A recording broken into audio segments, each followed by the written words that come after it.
हम लेजिस्लेशन का ये पार्ट 7 चालू कर रहे हैं फर्स्ट क्लास सेकंड क्लास वालों के लिए। ये हम 8-10 को क्वेश्चन लेंगे। आपका ये फर्स्ट क्लास रेस्ट्रिक्टेड 2021 का 1 नंबर का क्वेश्चन और 48 का क्वेश्चन दोनों में सेफ्टी अफसर के क्वालिफिकेशन के बारे में पूछा है। ठीक है, अभी 1 नंबर वाला लिया, फिर इसके बाद 48 लेंगे। हम आपको एक ट्रिक बताएंगे, फार्मूला बताएंगे। वो फार्मूला को समझ लीजिएगा तो आपको कुछ भी पूछेगा रेगुलेशन 29 के ऊपर, appointment and qualification of safety अफसर किसमें दिया, रेगुलेशन 29 में, आप उसको कर लीजिएगा। ठीक है, पहले क्वेश्चन देख लेते हैं क्या है। और हम जो कुछ बताते हैं वीडियोस में, यदि आप लोग को अच्छा लगता है लाइक किया कीजिए, हमको अच्छा लगता है कि हमने पढ़ाया, ठीक पढ़ाया। Minimum qualification of a person for appointment as a safety अफसर, साथ में लिखा हो सेफ्टी अफसर of a below ground mine with an average monthly output, लिखिए प्रोडक्शन, लिखिए बात वही है, प्रोडक्शन ऑफ, इसको साथ में लिखा प्रोडक्शन ऑफ 13,000 टन। आपको ये मंथली आउटपुट दे दिया है, प्रोडक्शन दे दिया है, कितना दिया, 13,000 टन पर मंथ है एक बिलो ग्राउंड माइन का। और आपको ऑप्शन दे दिया, और भी था, हम इतने लिखे, degree in mining, first class और सेकंड क्लास। कैसे याद रखिएगा, ढेर सारा रहता है, कुछ मत कीजिएगा। सबसे पहले हम अपॉइंटमेंट बता देते हैं सेफ्टी अफसर, फिर क्वालिफिकेशन का फार्मूला बता देंगे, हम है ना, टेंशन नहीं लेना।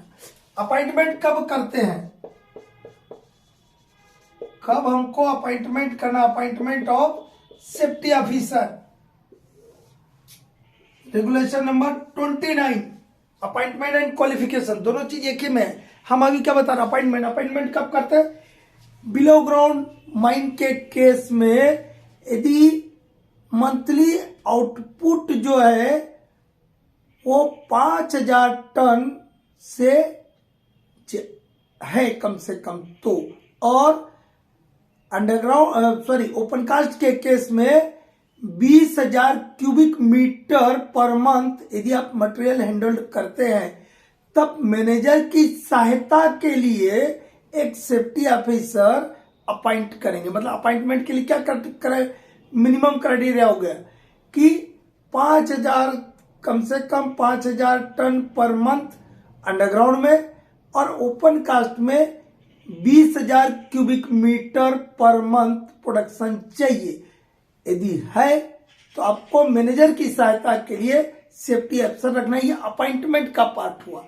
ठीक है, और आप लोग को शायद आइडिया है या नहीं है, सेफ्टी ऑफिसर का जो क्राइटेरिया फिक्स किया था उसका रेशो होता है 1:4।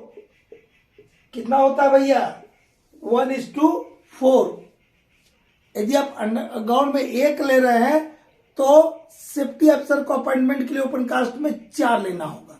कैसे, देखिए अंडरग्राउंड में कितना बोला, 5,000, मिनिमम कितना 5,000, और आपका ओपन कास्ट में कितना बोला, 20,000। ठीक है, 5 चौक 20 होता है ना जी, ये रेशो रहता है, ये इन जनरल रूल है। और उसी रूल के आधार पर यहाँ पे अपॉइंटमेंट दे दिया कि 5,000 मंथली आउटपुट अंडरग्राउंड में है, 20,000 cubic metre per month open cast में है, तो मैनेजर की सहायता के लिए सेफ्टी अफसर अपॉइंट करेंगे। इतना खत्म हो गया। अब देखते हैं क्वालिफिकेशन वाली बात। अब क्या देखते हैं, क्वालिफिकेशन। देखिए हमारे पास 2 टाइप का माइन होता है, एक अंडरग्राउंड माइन्स होता है और एक ओपन कास्ट। अभी हम सेफ्टी अफसर का क्वालिफिकेशन देखेंगे बिलो ग्राउंड माइन के केस में, अंडरग्राउंड माइन के केस में। ठीक है, अंडरग्राउंड माइन के केस में 5 का टेबल पढ़िएगा। क्या होता है बच्चा, 5 1 जा 5, 5 2 जा 10, 5 3 जा 15 होता है ना जी। 5 का ही टेबल पढ़िएगा, और आपके रेगुलेशन के बुक में इधर से दिया होगा, हम इधर से बताएंगे, क्यों बताएंगे वो अभी आप समझ जाइएगा। ठीक है, अब एक ऐसा पकड़िएगा, 5 से 10, फिर पकड़िएगा 10 से 15, और एक और बार 15 लिख लीजिएगा। ठीक है, 3 स्लैब, कितने स्लैब बनना है, 3। एक रफ कॉपी में लिख दीजिए। अब रफ कॉपी में कहीं मान लो क्वेश्चन आ गया, ऐसा आ गया 13,000, अब किस सिलेबस में बैठ रहा है कुछ मत कीजिएगा, 5, 10, 15, फिर 15 लिख दीजिएगा। ये मोर देन और ये मोर देन है, ठीक है, पहला वाला मोर देन, आखिरी वाला मोर देन। 5 2 जा 5, 5 2 जा 10, 5 3 जा 15, बस यही ना करना है। 5 से 10 का एक स्लैब बनाइएगा और 10 से 15 का एक बनाइएगा और एक स्लैब रहेगा सिर्फ अकेला 15 का, मोर देन 15 का, ठीक है। अब क्या बोलता है कि ऐसा माइन जिसका मंथली आउटपुट जो है मोर देन 5,000 है, कितना है, more than 5,000 ton per month, but less than, but क्या है, but less than 10,000 ton per month. ये वाला स्लेब हुआ ना, ये पहला वाला स्लेब 5 से 10 वाला, more than 5,000 ton per month but less than 10,000 ton per month. इस पहले वाले स्लेब में फर्स्ट क्लास भी चलेगा, सेकंड क्लास चलेगा, सेकंड क्लास चलेगा, डिग्री वाला, डिग्री इन माइनिंग वाला चलेगा, ठीक है, डिग्री इन माइनिंग वाला भी चलेगा, ठीक है, इतना चलेगा क्योंकि छोटा छोटा माइन है। अब नंबर 2 आता, एक फिर क्या बोला, 10 से 15 वाला स्लैब बनाइएगा, मतलब मोर देन 10,000। अब यहां टन पर मंथ यहां नहीं लिख रहा हूं, समझ आएगा, मोर than 10,000 per month but less than 15,000 ton per month, इसमें लिख दे रहा हूं ताकि याद रहे, ठीक है। 10,000 टन पर मंथ से ज्यादा लेकिन 15,000 टन पर मंथ से कम है तो वहां पे रहेगा फर्स्ट क्लास या सेकंड क्लास वाला, फर्स्ट क्लास या सेकंड क्लास। इसमें कौन सा रहेगा बाबू, 10,000 से ज्यादा 15,000 से कम क्या रहेगा, फर्स्ट क्लास या सेकंड क्लास। और अंडरग्राउंड है तो यहाँ अनरेस्ट्रिक्टेड ही टाइप सर्टिफिकेट रहेगा। यदि सर्टिफिकेट टाइप भी दे दिया वहां पे तो ख्याल रखिएगा क्या लिखेगा, अंडरग्राउंड में अनरेस्ट्रिक्टेड ही चलेगा, UR, ठीक है। अब और एक कौन सा स्लैब बचा, ये वाला more than 15,000 ton per month का एक आधा जीरो लगाना भूल जाए, उस पर अपना समझ लीजिएगा, 1500 का लिख दिया गलती से तो 15,000 टन पर मंथ। इसमें सिर्फ और सिर्फ फर्स्ट क्लास चलेगा, क्या चलेगा, फर्स्ट क्लास चलेगा। अब आपको इतना भी याद नहीं करना, आपको तो ऑब्जेक्टिव का एग्जाम देना है, ये तो जिनका वो रिटर्न में लिखना है उनको ऐसा याद करना है। आप लोग कैसे याद कीजिएगा आप बता रहे हैं, ठीक है। अब बढ़िया से बता रहे हैं, इसको देखिए लिख लीजिए, 5 का टेल पड़ेगा, 5 थोड़ा दूर दूर लिखेगा, 5 1 जा 5, 5 2 जा 10, 5 3 जा 15 और फिर एक बार फिर से 15 लिखिएगा, इसमें मोर देन लगा दीजिएगा और इसमें मोर देन लगा दीजिएगा। एक स्लेब यहां से यहां तक का बनाएगा, ये 5,000 से 10,000 के बीच वाला है, ये सबसे छोटा साइज है। छोटा साइज तो जो फर्स्ट क्लास का आप सेफ्टी अफसर रख सकते हैं, सेकंड क्लास का सेफ्टी अफसर रख सकते हैं, डिग्री इन माइनिंग इंजीनियरिंग वाला भी रख सकते हैं। फिर आप यहां से एक ऐसा ऊपर से बनाइएगा, ऐसा चार्ट बनाइएगा घर में, अभी ये वीडियो देखने के बाद 10,000 से ज्यादा और 15,000 से कम, तो ये थोड़ा बढ़ गया। यहां तो डिग्री वाला को भी ले लिया था, बोल दिया फर्स्ट क्लास सेकंड क्लास तो चलेगा, डिग्री वाले को भी रख सकते बोले, तो अब तो बढ़ गया भैया, अब बढ़ गया तो यहाँ पर फर्स्ट क्लास या सेकंड क्लास से रहेगा, फर्स्ट क्लास या सेकंड क्लास रहेगा। और एक या मोर देन 15,000 तो यहाँ सिर्फ और सिर्फ फर्स्ट क्लास ही चलेगा, ठीक है। हाँ देखिए, अब आपको कितना दिया था, 13,000 टन पर मंथ दिया था। कौन से स्लेब में आ रहा भैया, ये वाले स्लेब में आ रहा कि नहीं आ रहा, आ रहा नहीं, इस स्लेब में आ रहा है 10 से 15 के बीच में। तो 10 से 15 के बीच में क्या रखते हैं हम, फर्स्ट क्लास या सेकंड क्लास रखते हैं। यदि 5,000 और से 10,000 के बीच है तो 8,000 9,000 7,000 कुछ रहता तो वहां फर्स्ट क्लास वाला भी चलता, सेकंड क्लास वाला भी चलता, डिग्री वाला भी चलता। तो ये degree in mining first class और सेकंड क्लास में से आंसर क्या हुआ मेरा, फर्स्ट क्लास और सेकंड क्लास। तो क्लासिफिक क्वालिफिकेशन जो हुआ आपका ये बिलो ग्राउंड के लिए, ओपन कास्ट के लिए तो बता रहा बाकी है। तो एक क्वेश्चन 48 नंबर का लेते हैं जिसमें ओपन कास्ट के ऊपर पूछा है, वहां जाकर के उसका देख लेंगे। ठीक, हम जो बता रहे हैं फर्स्ट क्लास सेकंड क्लास से कोल वाले के लिए भैया, मेटल वाले के लिए नहीं है। क्वेश्चन मिलते जुलते हो सकते हैं, नो डाउट, बट हम जो बता रहे हैं कोल को ध्यान में रख के बताते हैं। फर्स्ट क्लास रेस्ट्रिक्टेड 2021 का क्वेश्चन नंबर 48 है। कितना है? 48। क्या दिया? In case of mine having open cast workings with average monthly material handled in excess of 20,000 cubic meter but not exceeding 50,000 cubic meter, minimum qualification of safety officer. और यहाँ 4 option दे दिए। First class certificate, not restricted to open cast mines, degree और diploma in mining, first class और second class, first class और second class under MMR metal mines regulation के हिसाब से 1961। फर्स्ट क्लास सेकंड क्लास का 2 बार दिया, एक बार यहां दिया, एक बार यहां दिया है। यहां लेकिन अंडर MMR लिख दिया। पेपर क्या दे रहे हैं आप? CMR 2017 के अधीन। तो ये वाला ऑप्शन तो आपका पहले ही खत्म हो जाना चाहिए। अब ज्यादा बुद्धि है तब लगाइएगा, इसको क्लिक कीजिएगा। अरे भाई आप CMR का देते हो, MMR से आपको क्या लेन देना है, लेकिन दे दिया। और 2 बार फर्स्ट क्लास सेकंड क्लास दिखा। देखिए फर्स्ट क्लास और सेकंड क्लास यहाँ भी है, फर्स्ट क्लास और सेकंड क्लास अंडर MMR 1961 कर दीजिए, आपका अंडर CMR 2017 है जी। तो ये तो गया। अब बचा ये 3। ठीक है, तो हम उधर पहले वाले में क्या देखे? बिलो ग्राउंड के केस में देखे 3 शर्त देखे थे।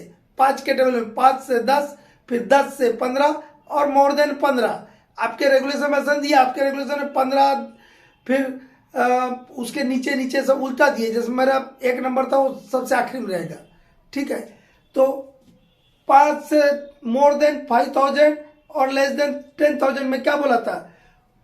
वो मिनिमम क्वालिफिकेशन क्या डिग्री या डिप्लोमा बताया था, है ना? फर्स्ट क्लास सेकंड क्लास या डिग्री या डिप्लोमा, मतलब सबसे छोटा है। 10 से 15 में फर्स्ट क्लास या सेकंड क्लास, मोर देन 15,000 में कितना था? फर्स्ट क्लास से था सिर्फ। अब ओपन कास्ट में 2 ही क्राइटेरिया, कितना है? 2, और बहुत ज्यादा दिक्कत नहीं। आपका अपॉइंटमेंट हम स्टार्टिंग में बताया, अपॉइंटमेंट में बताया कि अंडरग्राउंड में more than 5,000 ton per month है तब सेफ्टी अफसर रखना है। ओपन कास्ट में more than 20,000 cubic metre per month आप जो मटेरियल हैंडल कर रहे हैं वो आता है, तो आपको सेफ्टी अफसर रखना है। तो पहला क्राइटेरिया यहीं से चालू होगा। कहां से?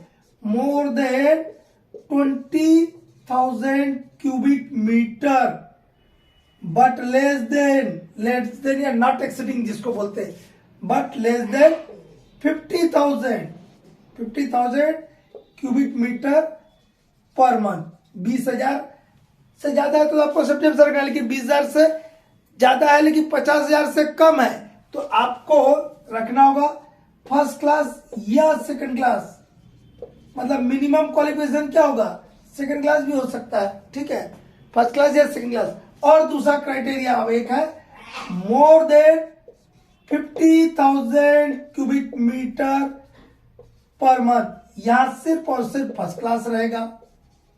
50,000 क्यूबिक मीटर पर मंथ से ज्यादा है तो सिर्फ फर्स्ट क्लास रहेगा। तो यहाँ क्या बोला? यहाँ यही ना है 20,000 क्यूबिक मीटर से ज्यादा और 50,000, 20,000 क्यूबिक मीटर से ज्यादा और 50,000 क्यूबिक मीटर से कम, नॉट एक्सीडिंग होना, मतलब उससे ज्यादा नहीं है।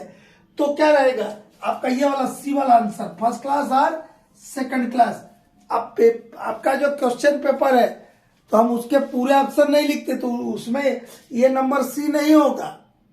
आपको आंसर से ना मतलब कि नंबर से मतलब है कि वो डी में था कि ई में था। हम कुछ ऑप्शन ही गोल कर देते ताकि यार लिखना कम पड़े। ठीक है, तो यदि 20,000 से ज्यादा और 50,000 से कम है तो आपको फर्स्ट क्लास या सेकंड क्लास वाला सेफ्टी अफसर रखना होगा ओपन कास्ट में। और 50,000 क्यूबिक मीटर पर मंथ से अधिक है तो आपको फर्स्ट क्लास रखना है। इतना तो याद रखना है। ठीक है, ये भी फर्स्ट क्लास का ही क्वेश्चन है, लेकिन उस क्वेश्चन पेपर का ईयर नहीं मालूम है। आप ही लोग कोई सप्लाई किए हैं। क्या लिखा है? Under the provisions of mines act 1952 who is oblique are, is लगा दिया मतलब एक, आर लगा दिया मतलब एक, सॉरी कंफ्यूज करने के लिए दिया, कुछ नहीं है। जो पढ़ा होगा वो नहीं होगा, किसी को सोचने के लिए इज होगा कि आर होगा, आर होगा तो एक से अधिक होगा, इज होगा तो एक होगा, ये वाले के लिए। Responsible for maintenance of bathing places with shower bath and locker rooms at or near pitheads of mine. आपको 3 नाम दे दिए, एजेंट, मैनेजर, ओनर, और आपको यहाँ ऑप्शन दिए A and C, A and B, B and C. अब ये इनके नाम है, इनका जोड़ी बना लीजिएगा कौन सा होगा। यदि बी होगा तो बी लिखेंगे, ए एंड बी होगा तो ए एंड बी लिखेंगे, एंड सी होगा तो आपको मालूम रहेगा तो लिख दीजिएगा, नहीं मालूम है तो गलत हो जाएगा। ठीक है, ये पूछा कहां से है? माइंडसेट का। माइंडसेट में कहां से पूछा है? सेक्शन 18 कहां से पूछा है? सेक्शन 18 से पूछा है। सेक्शन 18 क्या है? Duties and responsibilities of owner, agent and manager. आप लोग एग्जाम में जा रहे हैं, ध्यानपूर्वक सुन लीजिएगा। सेक्शन 18 का सब सेक्शन 1, सेक्शन 18 का सब सेक्शन 2 में मैनेजर की रिस्पॉन्सिबिलिटी नहीं है। मैनेजर की रिस्पॉन्सिबिलिटी सब सेक्शन 3 से 6 तक है। सब सेक्शन 6 है इसमें टोटल। 18 में कितने सब सेक्शन है? 6 है, जिसमें से 1 और 2 में मैनेजर की रिस्पॉन्सिबिलिटी नहीं बनती है। मैनेजर, ओनर एजेंट या मैनेजर, ओनर एजेंट का 1 से लेके 6 तक है, ठीक है, और मैनेजर का 3 से लेके 6 तक है। मतलब ओनर, एजेंट और मैनेजर का साथ में कहां से? 3 से लेके 6 तक। और 1 और 2 जो सब सेक्शन है वो सिर्फ और सिर्फ ओनर या एजेंट के लिए, मैनेजर का कहीं उसमें रोल नहीं है बाबू। ठीक है, तो ये चीजें सेक्शन 18(2) मतलब सेक्शन 18 उसका सब सेक्शन 2। कहीं 18(2) बोल दिया मतलब क्या हुआ? 182 नहीं बोला है, 18 उसका सब सेक्शन 2। ठीक है, ये 18 का 2। पहले तो एक सेक्शन 18(1) देख लेते क्या है, जहां पे ये 2 जगह नहीं ना है मैनेजर का रिस्पॉन्सिबिलिटी। ठीक है, कहा कहानी? पहली बात कि फाइनेंशियल प्रोविजन के लिए और स्टैट्यूटरी प्रोविजंस को कंप्लाई करने के लिए जो भी अरेंजमेंट है, जो भी प्रोविजन होगा, वो रिस्पॉन्सिबिलिटी होगा ओनर या एजेंट का। किसका होगा? ओनर या एजेंट का। दूसरी बात, रिस्पॉन्सिबिलिटी इन रिस्पेक्ट ऑफ, किसमें बोल रहे बाबू? Responsibility in respect of canteen, pithead bath, creche, इनके लिए जो रिस्पॉन्सिबिलिटी होगा, these duties, responsibilities of canteen, pitted bath, creche shall be exclusively carried out by owner or agent or by a person appointed by owner or agent, but manager is not responsible for this. For this means creche, canteen और pitted bath के लिए manager responsible नहीं है। ठीक है, कौन है? Owner या एजेंट। ये कहां से बोला? Section 18 sub section 2। ठीक है, तो आपका क्वेश्चन में क्या है? Under the provisions of mindset 1952 who is responsible for maintenance of bathing place with shower bath and locker rooms at or near pithead of a mine. मतलब वही पिटहेड बाथ वाला बात नहीं चल रहा है जी। तो पिटहेड बाथ के लिए कौन रिस्पॉन्सिबल हो? Agent and owner. तो ए एंड सी कहीं दिख रहा है? यहाँ ये दिखा भैया, आपको दिख गया? पहला में लिखा था, पहले में लिखा है A and C, owner and agent. ठीक है, क्योंकि सेक्शन 18(1) और 18(2) के लिए सिर्फ और सिर्फ ओनर और एजेंट ही रिस्पॉन्सिबल है। लेकिन ओनर एजेंट सब सेक्शन 18 का सब सेक्शन 1 से लेकर 6 तक के लिए जिम्मेदार है, और मैनेजर इन लोगों के साथ 3 से लेकर 6 तक जिम्मेदार है। 1 और 2 से मैनेजर की छुट्टी है। ठीक है, तो नेक्स्ट वीडियो में और कुछ चीज देखेंगे।